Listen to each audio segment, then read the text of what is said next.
No dia do meu casamento, surpreendi meu noivo e minha irmã mais nova, Sofia, em uma sala privada.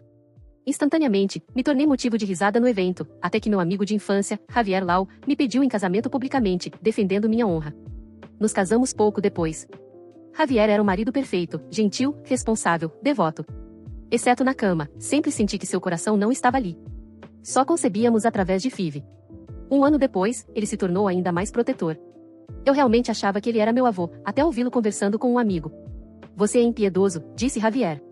Helena foi boa com você. Como você trocou o óvulo dela pelo da Sofia? Só porque Sofia não quer passar pelo parto, respondeu o outro. Vou dar o bebê para Sofia assim que nascer. É o sonho dela. Quanto a Helena, vou dizer que o bebê morreu. Vou compensá-la ficando com ela para sempre. Foi nesse momento que tudo se quebrou. Ele só me protegia por interesse próprio. Virei de costas e imediatamente marquei uma consulta para cirurgia. Eu não ia continuar carregando essa mentira. Você não está preocupada que Helena descubra? Javier perguntou. Ela confia em mim, não vai desconfiar de nada. Fiquei tremendo do lado de fora da porta, com as unhas cravadas nas palmas das mãos. Eu tinha acabado de levar um casaco para ele, achando que estava com frio. Em vez disso, era uma traição muito maior do que eu podia imaginar. Meu coração se partiu em pedaços. Cheguei em casa cambaleando, tão atordoada que não conseguia acender as luzes. Caí no sofá, tremendo e gritando, lágrimas caindo no silêncio. Então ouvi a porta se abrir. Javier entrou com voz suave e preocupada. Por que não acendeu as luzes? Você está mal de novo. Ele tocou meu cabelo gentilmente. Se não comer, vai fazer mal para o bebê. Olhei em seus olhos preocupados, e percebi que o amor dele podia ser só uma encenação. 4 anos atrás, meus pais me obrigaram a deixar meu noivo pelo bem da Sofia, dizendo que a família vem primeiro. Eles contaram a todos que Sofia era noiva. Javier deu um passo à frente e me pediu em casamento publicamente. Pensei que ele fosse meu salvador. Eu o apoiei, ajudei em silêncio. Usei minhas habilidades para ajudar a transformar sua startup na principal empresa de investimentos. Quando tentamos a FIV este ano, senti que era a peça final. Ele me abraçou, dizendo que esse bebê era tudo que eu sempre quis. Tudo era mentira. Eu também podia atuar. Estou bem, disse forçando um sorriso cansado, sozinha, um pouco exausta. Ele relaxou, suavemente me encorajando a dormir cedo. Por enquanto, continuei o jogo. Na manhã seguinte, fomos ao pré-natal. Javier estava atento, fazia todas as perguntas possíveis ao médico. Você tem um ótimo marido, disse o médico sorrindo. Poucos homens se envolvem tanto assim. Encontramos Sofia. Ela usava um vestido largo. Sua expressão de suficiência dizia tudo. Estava me gabando quando você saiu da conta da Helena, disse ela, estendendo a mão para minha barriga. Afastei a mão dela. O que é isso? Espero que, sussurrei. Minha barriga dói. Sofia parou. Javier imediatamente se virou para mim, com voz preocupada, mas os olhos estavam nela. Quer ir para casa descansar? Perguntou, olhando para ela. Quer ir ao banheiro? Respondi desviando o olhar. Ele tentou me seguir, mas insisti que não. Quando fechei a porta, vi ele correr para confortar Sofia. Eu o segui. Você se apaixonou por ela ou algo assim? Sofia fez um escândalo e você não me defendeu. Fiz isso pelo bebê, murmurou Javier tirando uma caixa de joias. Aqui está a pulseira que você queria. O rosto de Sofia iluminou-se. Ela até se gabou dos conselhos dele sobre a bolsa de valores, conselhos que eu mesma havia pesquisado. Me virei com nojo. Liguei para o hospital. Olá, só para confirmar minha consulta de amanhã. Quando voltei, Javier, para onde você vai amanhã?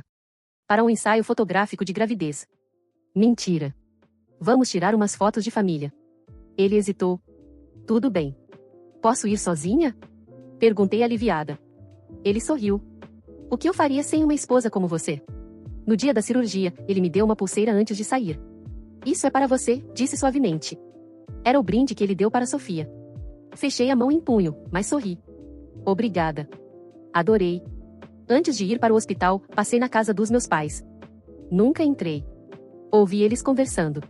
Tenha paciência, minha mãe dizia para Sofia. Nós te demos o noivo dela. Não deixe os sogros descobrirem como você vai ter o bebê, alertou meu pai. Javier poderia se meter em problemas. Levei os exames do pré-natal. Javier disse calmamente, está tudo bem. Quando o bebê nascer, Sofia poderá ficar com ele. Eu farei qualquer coisa por ela. Meu corpo ficou gelado, todos sabiam que esse era o plano deles. Desde o começo, eu era só uma peça do jogo. Javier abriu a porta para tomar chá com o mordomo. Ele viu minha pulseira quebrada no chão. Congelou. Depois entrou em pânico. Me ligou várias vezes. Helena, onde você está? Posso explicar. Uma gravação de fundo chamou minha atenção. Senhorita, por favor, assine antes da cirurgia. Cirurgia? Javier gritou no telefone. Desliguei e apaguei o celular. Deitada na cama do hospital, minha melhor amiga Ana finalizou os preparativos. Está tudo pronto, disse ela bem. Sentei-me. O médico entrou. Teremos que induzir o parto. Tem certeza? Sim, respondi sem hesitar. Sua família está com você? Eles morreram. Naquela sala fria do hospital, enquanto os monitores apitavam em intervalos regulares, eu senti o peso de tudo que havia perdido. Não só um bebê que cresceu em mim durante meses, mas a ilusão de uma vida inteira construída sobre mentiras. Ana, sentada ao meu lado, apertou minha mão com firmeza.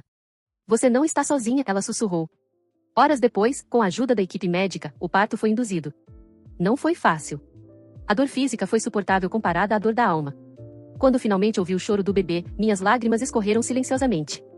Eu o encarei por poucos segundos. Era perfeito. Tão pequeno, tão inocente, e fruto de tanta traição. Quer segurá-lo? Perguntou a enfermeira. Não, respondi com a voz embargada. Levem-no para os serviços sociais. Já está tudo registrado. O nome da mãe é Helena, mas ele será adotado por uma família que o ame de verdade. Sem mentiras. A enfermeira assentiu em silêncio. Ana se levantou e acompanhou o bebê para garantir que tudo fosse feito conforme o combinado. Javier tentou entrar no hospital quando soube da cirurgia, mas eu já havia deixado instruções claras, ele não era bem-vindo. Nem ele, nem Sofia, nem ninguém da minha família. Quando saí do hospital, com o corpo frágil e a mente despedaçada, Ana me levou para o apartamento dela. Ela havia preparado tudo.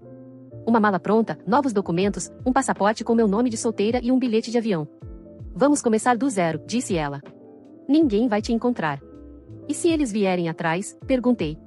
Ana sorriu. Então eles vão descobrir que você não é mais a mesma Helena que eles destruíram. No voo, olhando pela janela, pensei em tudo que havia deixado para trás, Javier, minha irmã, meus pais, até mesmo o bebê, mas também pensei em tudo que ainda poderia construir. A verdadeira liberdade vinha ali, no silêncio daquela fuga. Pela primeira vez em anos, eu podia respirar sem medo. E a história de Helena estava apenas começando. Nos meses seguintes, minha vida seguiu em silêncio, o tipo de silêncio que cura. Eu passava as manhãs trabalhando em traduções, e as tardes andando pelos becos de Alfama, onde cada muro parecia guardar histórias mais antigas que qualquer dor. Mas havia uma presença que nunca me deixava, ele. Meu filho. A cada carta da família adotiva, a cada foto que me enviavam, meu coração apertava. Ele estava crescendo. Forte, saudável, sorridente. Tinha os olhos de Javier, e isso me feria, mas também curava. Porque, por mais cruel que tenha sido sua origem, aquele bebê nasceu do meu corpo, e isso ninguém jamais poderia tirar de mim. Ana me convenceu a ir a uma sessão de terapia. No começo, hesitei. Não queria falar. Já havia passado tempo demais tentando esquecer. Mas a psicóloga, Clara, era paciente. Fugir não é esquecer, Helena. É apenas adiar o confronto. Na terceira sessão, falei tudo. Do dia do casamento, do escândalo, da traição, da troca de óvulos, da mentira cruel que me mantivera presa por quase 5 anos. E, pela primeira vez, ouvi minha história em voz alta, como se fosse de outra pessoa. Saí leve. Na saída do consultório, Ana me esperava encostada num carro alugado. Tinha aquele olhar que eu já conhecia, havia notícia. Você vai querer ver isso? Disse, entregando o celular. Era um vídeo. O julgamento de Javier e Sofia estava sendo televisionado por um canal espanhol. Eu assisti calada enquanto o promotor relatava o esquema de fertilização fraudulenta, a manipulação dos documentos médicos, os desvios financeiros da empresa, e como Sofia, mesmo grávida, planejava fugir com o filho de outra mulher. Na parte final, o juiz pronunciou as sentenças: Javier, 12 anos de prisão. Sofia, 8. Meu corpo inteiro tremeu. Não era prazer, nem alívio. Era justiça. No dia seguinte, acordei com uma notificação inesperada, uma mensagem da assistente social que acompanhava o caso do meu filho. Olá, Helena. A família adotiva gostaria de saber se você está aberta a um encontro no futuro. Eles acreditam que é importante que o bebê saiba que nasceu de amor e coragem. Demorei horas para responder. Reescrevi dezenas de vezes. No fim, mandei. Sim. Quando for a hora certa. O tempo passou. A primavera chegou a Lisboa como uma bênção. Floresciam buganvílias nas fachadas dos casarões antigos, e eu sentia florescer algo dentro de mim também, não esperança, mas possibilidades. Numa tarde de maio, sentei num café e comecei a escrever. Não uma carta, nem um desabafo. Era uma história. A minha. E quando terminei o primeiro capítulo, olhei para o céu e sorri. A mulher que foi traída, humilhada, manipulada, morreu no dia em que decidiu sobreviver. A que nasceu dali não só sobreviveu, ela venceu.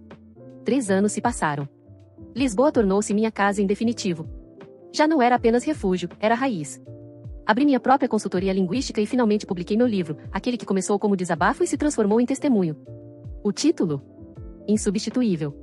Porque, apesar de tudo, entendi que eu nunca havia sido descartável. Fui silenciada, sim. Enganada, também. Mas nunca irrelevante. O livro alcançou milhares de mulheres. Recebi cartas, e-mails, convites para palestras.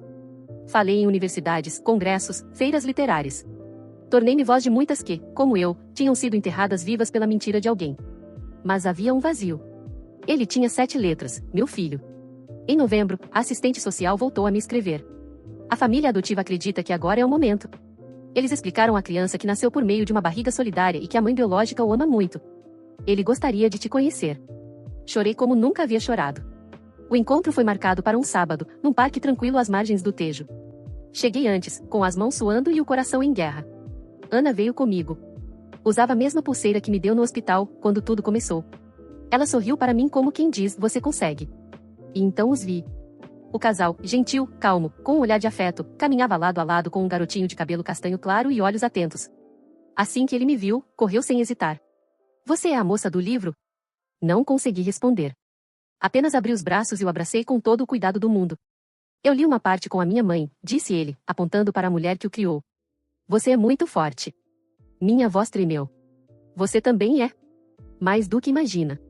Ele se sentou ao meu lado no banco e começou a falar de dinossauros, aviões e o time de futebol que torcia. Nenhuma pergunta. Nenhuma tensão. Só leveza. Como se o universo tivesse decidido me dar um pedaço de céu. A família adotiva foi generosa. Estávamos construindo algo com calma, sem pressa. Começamos a nos ver com mais frequência, uma vez por mês, depois a cada 15 dias. Não era uma troca de guarda. Era um entrelaçar de vidas. E numa dessas visitas, ele me entregou um desenho. Era uma mulher de vestido azul, segurando um coração. Essa é você, disse. Você me carrega aqui dentro, né? Minha garganta fechou. Apenas balancei a cabeça. Sempre. Mesmo quando você não me vê. Javier continuava preso. Sofia também. Recebi uma carta dele uma vez, pedindo perdão. Dizia que ainda me amava. Não respondi. O silêncio, às vezes, é a resposta mais poderosa. Meus pais tentaram retomar contato. Também ignorei. Escolhi a paz, não o sangue. Hoje, sentada diante do mar, escrevo estas palavras com gratidão. Por ter sobrevivido ao que me destruía. Por ter escolhido a verdade, mesmo quando ela doía. Por ter reencontrado meu filho e, mais ainda, por ter me reencontrado. 6 meses depois, eu estava em Lisboa. O ar fresco do Tejo me ajudava a respirar melhor. Aluguei um pequeno apartamento em Alfama, com paredes brancas, janelas antigas e vista para os telhados vermelhos. Eu era outra pessoa. Helena, a mulher traída, havia morrido no hospital. Agora, eu atendia por Helena Duarte, uma tradutora freelancer que vivia de forma simples, mas livre. Ana me visitava com frequência. Ela cuidava da parte legal da adoção do bebê, que havia sido entregue a uma família em Coimbra. Eles mandavam atualizações, fotos, mas eu nunca respondia. Ainda não podia. Ainda não era forte o suficiente. Certa noite, enquanto tomava vinho e revisava um documento de tradução no computador, recebi uma notificação, uma mensagem anônima no meu e-mail antigo. Helena, sei onde você está. Precisamos conversar. É sobre Javier. J. O coração disparou. J? Não poderia ser Javier. Ele nunca assinaria assim. Pensei em ignorar, mas algo me corroía por dentro. Fui até um cybercafé no centro da cidade, criei um e-mail descartável e respondi. Quem é você? O que quer de mim? A resposta chegou em minutos. Sou Júlia, a irmã de Javier. Você não me conhece, mas eu sempre soube o que ele fez. Ele está pagando. Abri o anexo, uma foto de Javier, algemado, entrando num carro da polícia. A legenda dizia, fraude, desvio de fundos, manipulação de identidade legal para adoção irregular. Eu quase deixei o celular cair. Meus joelhos cederam. O homem que me tirou tudo, estava caindo. Sofia também foi presa, Júlia escreveu. Ela tentou fugir para a Itália com parte do dinheiro da empresa. Estavam sendo investigados há meses. Eu ri. Uma risada amarga, quase histérica. O destino tinha sua forma de fazer justiça. E eu nem precisei me sujar para vê-los desmoronar. Nos dias seguintes, jornais portugueses começaram a noticiar o escândalo internacional envolvendo a startup de Javier. Manchetes como: casal de elite acusado de esquema com fertilização fraudulenta. Bebê usado como moeda de troca, o lado sombrio do empreendedorismo de fachada. Meu nome verdadeiro não foi citado. Ana havia sido meticulosa. Eu era uma sombra no passado deles, mas uma mulher inteira no meu presente. Uma noite, no miradouro de Santa Luzia, enquanto o sol se despedia do Tejo, Ana me entregou um envelope. Dentro, uma carta escrita à mão. Era da mãe adotiva do bebê. Querida Helena. Sei que este não é o momento de agradecimentos, mas não podia deixar de dizer que seu filho é amado. Todos os dias. Por nós, pela vida.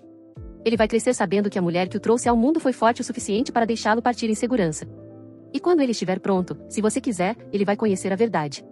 As lágrimas escorreram de novo, mas dessa vez, eram de alívio. Pela primeira vez, senti que estava reconstruindo, não apenas sobrevivendo. Eu não precisava voltar. Mas se um dia decidisse, voltaria mais forte. Porque eu não era mais Helena, a mulher traída. Eu era Helena Duarte.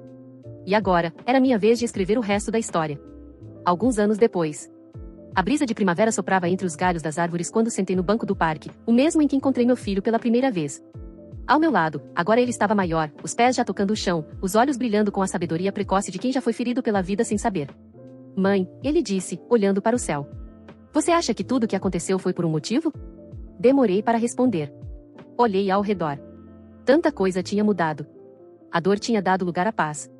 As perguntas tinham virado compreensão. Os porquês, cicatrizes. Acho que sim, filho, respondi com calma. Não porque era justo, mas porque me fez forte. E te trouxe para mim. Ele sorriu e encostou a cabeça no meu ombro. Asterisco asterisco. A história de Helena percorreu jornais, programas e até inspirou um documentário. Não por sensacionalismo, mas por redenção. Javier e Sofia continuavam presos, condenados não só pelos crimes, mas pela desumanidade. Meus pais? Nunca mais os vi. Família não é quem divide sangue. É quem te acolhe quando tudo desmorona. Ana continuou ao meu lado como irmã de alma. Um dia ela me disse: você não apenas sobreviveu. Você reescreveu o próprio destino. E era verdade. Asterisco asterisco. Hoje sou autora, mãe, mulher livre. Olho no espelho e vejo alguém que já foi quebrada em 1000 pedaços, e ainda assim se refez com ouro nas rachaduras. Como na arte japonesa do kintsugi, minhas cicatrizes contam histórias de superação, não de vergonha. E meu filho, ele cresceu sabendo que a verdade pode doer, mas é ela quem liberta.